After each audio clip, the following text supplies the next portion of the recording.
Hey guys, this is me Pile. In today's video, I am going to show you how to stop Instagram video autoplay. So let's get started right away. So I already have my Instagram app open over here.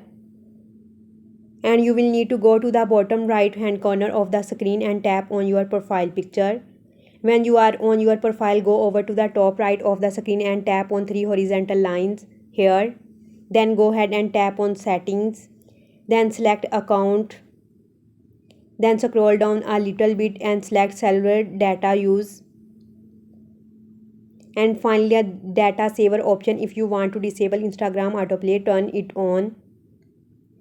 This save data and stops video from playing automatically and your Instagram feed. When you want to enable the autoplay, simply toggle this off. And that's how you turn off and turn on the Instagram video autoplay. So this was the process by which you can stop Instagram video autoplay. If you find this video helpful, please like, share and subscribe. Thanks. Have a good day.